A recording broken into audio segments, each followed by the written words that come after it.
Hey everyone, and welcome back to another video. In this video, I'm going to show you how to get groceries delivered on the Walmart app. Now, this video is going to be particularly useful for individuals. Let's say that you're new to the Walmart app and you want to have groceries delivered.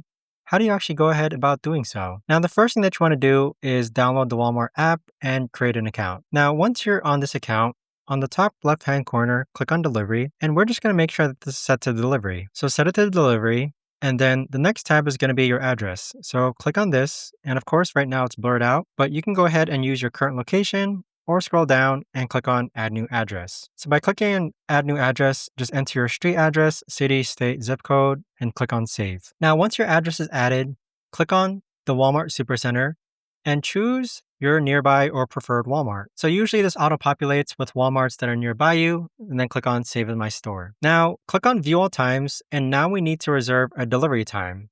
So we can choose a day, and then we can choose a time. So click on Reserve, and there you have it. Now, the next thing that we're going to do is that once you reserve a time, date, and the place, go ahead and start shopping.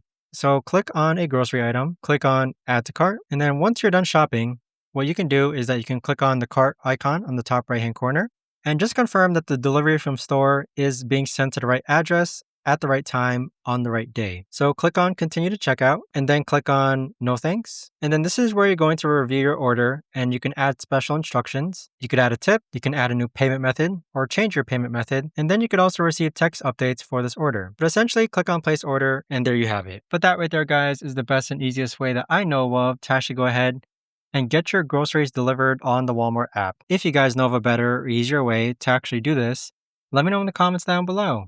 I would love to know. Thanks so much for watching, everyone, and I'll see you guys all in the next video.